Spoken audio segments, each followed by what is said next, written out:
What's up, guys? I have had a few questions about the flip-flop making video, and a lot of them are kind of the same questions. A lot of people have asked what weights of leather I use for different parts of the flip-flop.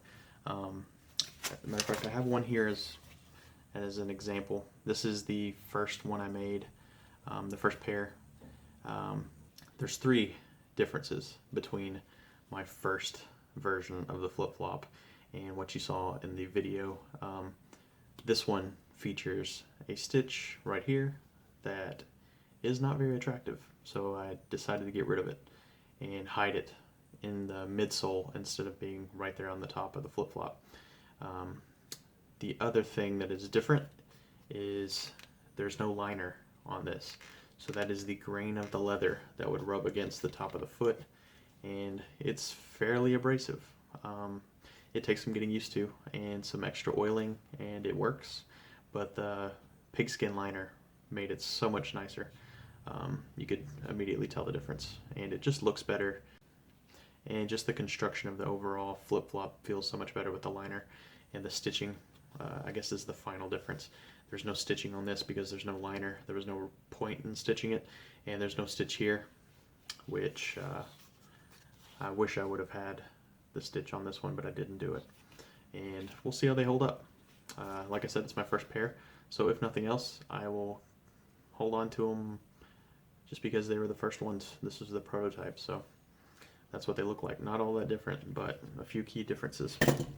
I keep getting a few of the same questions over and over again. For one, what leather thickness am I using? For the sole, I'm using 10 to 12 ounce leather, which is pretty thick and pretty heavy stuff. And for the thong, this is all 6 to 8 ounce leather here. Same with this little piece here. So 6 to 8 ounces on the strap, and the thong 10 to 12 on the sole. Where did I get the pattern is another question I keep getting. What I did for this pattern was basically find a pair of flip-flops that I liked the profile of and use them as just a general outline of the flip-flop. And then I traced my foot on the flip-flop, and that's how I determined where to put the hole for my thong. Another question I keep getting is if I can maybe break down the video and slow things down a little bit, and that's definitely something I would not mind doing at all if there's more interest. I could even maybe upload a series, take that one video, break it down into 3 or 4 videos. But that would definitely be for people that were much more interested in doing this themselves and not so much just the entertainment aspect of watching somebody build a pair of flip-flops. Is that's something that took me I think 3 or 4 days, and watching it in 20 minutes. But yes, if there's interest, I would not mind at all breaking this video down and uploading it in segments and trying something like that. Another question I've gotten is about the finish. Is that finish strong enough for daily footwear? And that's a great question. I've used that finish on 3 or 4 pairs of flip-flops, and I haven't had any issues yet. But it's also been mid-summer when I actually started making these, and I just don't have enough people with them on, and I haven't had enough time go by to where I can see that being an issue.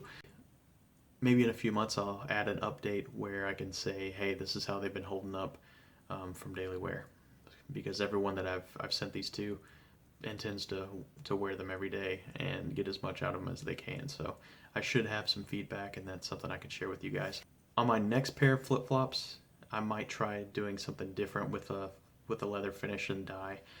Instead of using this vegetable tan leather and then brushing on a dye and brushing on a sheen. And I think on future pairs of flip-flops I might try maybe some oil tan leather on top that I don't have to actually apply a dye to.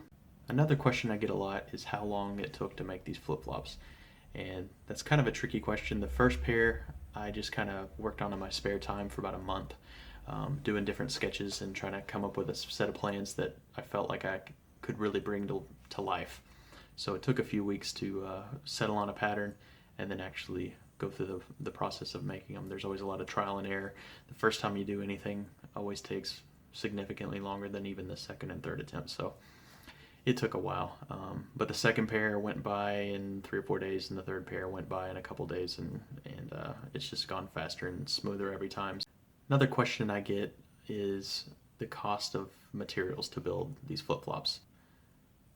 Like I said in the video, I use 6 layers of leather, 3 for each shoe, of 10 to 12 ounce leather for the soles, and I use a 6 to 8 ounce leather for the thong. If you went to a Tandy Leather or some other leather supplier, you might be able to find, a small piece of leather that you could spend, maybe $50 and have materials to build your own.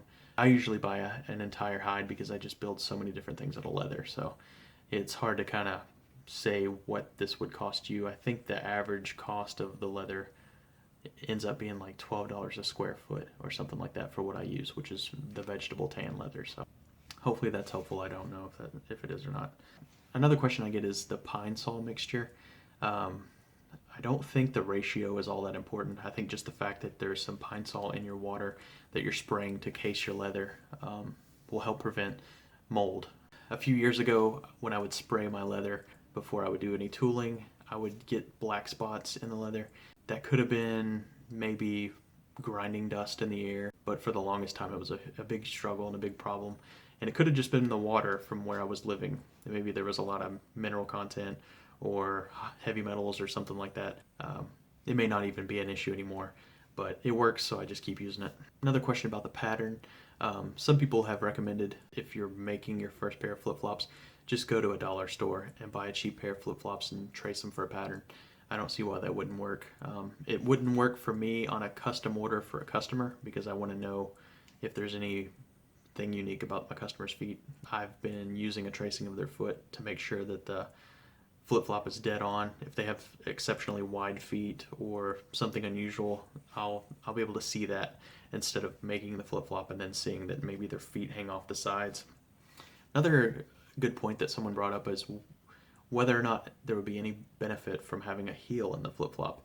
And I think there really would be a benefit to that. It adds a little bit of complexity to the project, but if I make a few more pairs, maybe I'll experiment and throw a heel in there. I think that would be nice. I tend to wear my flip-flops and get a huge amount of wear in the heel, so I think it would be nice to insert like maybe some rubber cushion or maybe some cork or something like that in the heel, just to see if it adds a little bit more comfort to the flip-flop overall, and I think it's a good idea.